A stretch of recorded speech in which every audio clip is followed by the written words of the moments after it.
আসসালামু আলাইকুম ওয়া রাহমাতুল্লাহ। প্রিয় বন্ধুগণ, আজকে অত্যন্ত গুরুত্বপূর্ণ একটা আমল নিয়ে উপস্থিত হয়েছি। আর সেটা হলো যাদের নাকি খুব বেশি পরিমাণে ইনকাম দরকার কিন্তু ইনকাম একেবারে হচ্ছে না বললেই চলে। অর্থাৎ অভাবে দিন যাচ্ছে। অথবা যাদের ভালো একটি চাকরির দরকার কিন্তু চাকরি হচ্ছে না। চাকরির সন্ধান পাই, চাকরিতে যাই কিন্তু ইন্টারভিউতে টিকতে পারি না। কোনো এক কারণে মিস্টেক হয়ে যায়, আমরা ব্যর্থ হয়ে ফিরে আসি। তো এইরকম একটা সমস্যার মধ্যে যারা আছি তাদেরকে উদ্দেশ্য করে আজকের এই আমলটি। তো বন্ধুগণ, একটি বিষয় লক্ষ্য করবেন, যারা নাকি আপনার থেকে অযোগ্য এমন বহু লোক আছে আপনার থেকে ভালো একটি পজিশনে আছে এবং ভালো ইনকাম করতেছে। আবার এমনও আছে যারা আপনার থেকে অনেক যোগ্য কিন্তু দেখা যায় তাদের আরও খারাপ অবস্থা। তাহলে বোঝা গেল আসলে যোগ্য কিংবা অযোগ্য এটা বড় বিষয় নয়। বড় বিষয় হলো আল্লাহর পক্ষ থেকে যদি কারো ইনকামের ব্যবস্থা হয়ে যায়, কারো আয় রোজগারের ব্যবস্থা হয়ে যায়, তাহলে দুনিয়ার কোনো শক্তি, দুনিয়ার কোনো পরাশক্তি, দুনিয়ার কোনো শত্রুতা কেউ আমাদেরকে কি করতে পারবে না, ঠেকায় রাখতে পারবে না। তাহলে প্রথম যেই কাজ সেটা হলো আগে বান্দার কাছে চাকরির জন্য না দৌড়ে প্রথম আমাকে আল্লাহর কাছে দৌড়াতে হবে। আল্লাহর কাছে আগে আবেদন মঞ্জুর করতে হবে। তারপর এটা হাসিলের জন্য, এটা আপনার বাস্তবে রূপ দেওয়ার জন্য শুধু মাধ্যম স্বরূপ বান্দাদের কাছে যেতে হবে। অন্যথায় প্রথম ভরসা, প্রথম আমল হলো আল্লাহর কাছে। তো বন্ধুগণ, হাদিসের মধ্যে বহু জায়গায় এসেছে যে আমাদের কোনো প্রয়োজনে কিংবা এই কোনো হাজত আসলে বা যে কোনো সমস্যা সমাধানের জন্য আমাদেরকে নামাজ পড়তে আল্লাহ রাসূল সাল্লাল্লাহু আলাইহি সাল্লাম নির্দেশ করেছেন। অর্থাৎ আমাদের যে কোনো প্রয়োজনে আগে নামাজ পড়ে আল্লাহর কাছ থেকে মঞ্জুর করাতে হবে। তো এই নামাজটি আমরা কয় রাকাত পড়ব এবং কী নিয়তে করব এবং নামাজ শেষে দোয়াটা কীভাবে করব সেটাই এখন আলোচনা করব ইনশাআল্লাহ। বন্ধুগণ, এই নামাজটি আমরা ৩ রকম নিয়তে পড়তে পারি। ২ রাকাত নামাজ পড়ব। আর এটা নিয়ত ৩ ভাবে আমরা করতে পারি। যেভাবে করি সেভাবেই সহি হবে, কোনো সমস্যা হবে না। আমরা ৩টা নিয়ত কীভাবে করতে পারি? যেকোনো একটি আমরা করব। প্রথমত এভাবে করতে পারি নিয়তটি যে আমি ২ রাকাত নফল নামাজ আদায় করিতেছি বলে আল্লাহু আকবার বলে হাত বেঁধে অন্যান্য নামাজ যেভাবে পড়ি ঠিক সেভাবেই ২ রাকাত নামাজ পড়ব। অথবা এই নামাজের নিয়ত আমরা এভাবে করতে পারি যে আমি ২ রাকাত সলাতুল হাজত নামাজ আদায় করিতেছি বলে আল্লাহু আকবার, হাত বাঁধব। আল্লাহু আকবার বলে হাত বেঁধে আমরা অন্যান্য নামাজ যেভাবে পড়ি ঠিক সেভাবেই শেষ করব। তারপর এই নামাজের জন্য আরও একভাবে নিয়ত করতে পারি, অর্থাৎ আমাদের যেই চাকরির প্রয়োজন বা যেই ইনকামের প্রয়োজন ঠিক ওই প্রয়োজনটা উল্লেখ করে যে আমি আমার এই পরিমাণ ইনকামের জন্য ২ রাকাত নামাজ পড়তেছি আল্লাহু আকবার বলে হাত বাঁধব। অথবা আমি আমার অমুক চাকরির জন্য ২ রাকাত সালাতুল হাজত বা ২ রাকাত নফল নামাজ বা ২ রাকাত নামাজ পড়তেছি আল্লাহু আকবার বলে হাত বাঁধব।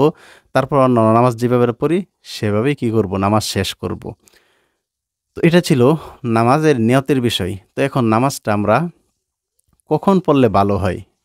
প্রিয় বন্ধুগণ, নামাজ নামাজ হারাম বা নিষিদ্ধ সময় ৩টি। একটি হলো আপনার যখন সূর্য ওঠে ঠিক ওই মুহূর্তে, যখন সূর্য মধ্য আকাশে থাকে ঠিক মানে দ্বিপ্রহর ঠিক ওই মুহূর্তে, এবং সূর্য যখন অস্ত যায় বা ডুবে ঠিক ওই মুহূর্তে। এই ৩টা সময় ছাড়া বাকি যে কোনো সময় আমরা এই সলাতুল হাজত নামাজটা কী করতে পারি? পড়তে পারি। তো এই নামাজ যে কোনো সময় পড়তে পারি, তবে বেশি কার্যকরীর জন্য, বেশি ফল পাওয়ার জন্য আমরা রজনীর শেষ দিকে অর্থাৎ শেষ রাতে উঠে এই নামাজটা যদি পড়ি তাহলে এটা খুবই বেশি ফল দিবে, খুবই বেশি কার্যকরী হবে। কেননা শেষ রাতে আল্লাহ রাব্বুল আলামিন প্রথম আসমানে চলে আসেন। সে ৭ম আসমান থেকে আরশে আজিম থেকে প্রথম আসমানে এসে ডাকতে থাকেন যে বান্দা তোমাদের কী প্রয়োজন আছে আমার কাছে চাও, আমি সেটা মিটিয়ে দেব।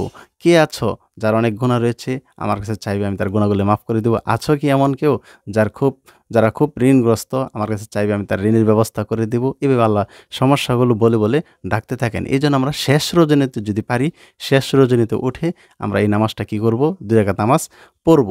অথবা দেখা গেছে আমার সময় নাই বা রাত্রে উঠতে পারি নাই, একটু পরে আমার ইন্টারভিউ। তো ইন্টারভিউ যাওয়ার আগ মুহূর্তে যখনই সময় পাই তখনই কোনো এক স্থানে, পবিত্র স্থানে দাঁড়িয়ে আমরা ২ রাকাত সালাতুল হাজত নামাজ আদায় করে নিব। অথবা যদি এরকম হয় যে আগামীকালকে আমার ইন্টারভিউ বা আগামীকালকে আমি চাকরির জন্য যাব, তো আজকেই আমি কী করতে পারি? আগামীকালকের ওই কাজের নিয়তে ২ রাকাত সালাতুল হাজত নামাজ পড়তে পারি। অর্থাৎ এভাবে আমরা নামাজটা পড়ে নামাজ যখন শেষ হবে তখন আমরা কী করব? প্রথমেই আল্লাহর নামের প্রশংসাবলী কিছু বাক্য যেমন আলহামদুলিল্লাহি রাব্বিল আলামিন অথবা সূরা ফাতিহা পুরাটা পড়ব। তারপর আমরা দুরূদ শরীফ পড়ব। তারপর আমরা এই দোয়াটি পড়ব যখন এটা বলব। এই দোয়াটি পড়ার সময় একটি শব্দ আছে অল গনিমাতা।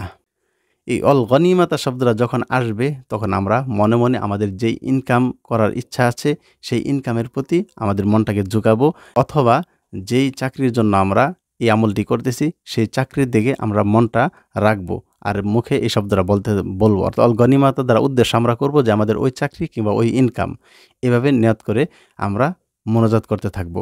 আর মোনাজাতটা হাত ওঠানোর পরেই আমরা কি করব, আল্লাহ নামের প্রশংসা বলি কিছু বাক্য, যেমন সূরা ফাতিহা, তারপর দুরূদ শরীফ পাঠ করে তারপর আমরা এই দোয়াটি পাঠ করব।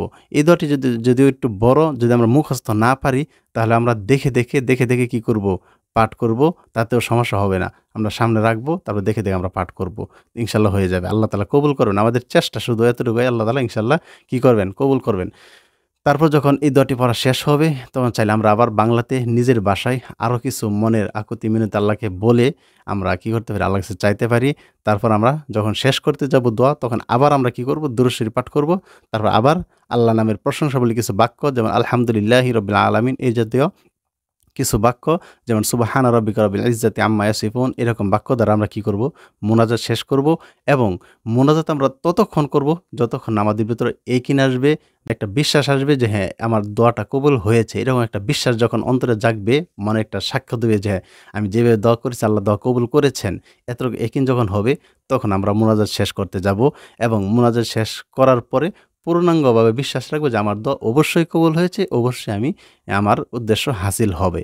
এইভাবে যখন আমরা আমলটি শেষ করব, তারপর আমরা আমাদের চাকরিতে বা আমাদের যে ইনকাম সেদিকে যেতে থাকবো, সেদিকে দৌড়াবো, সেই দিকে আমরা ছুটে যাব।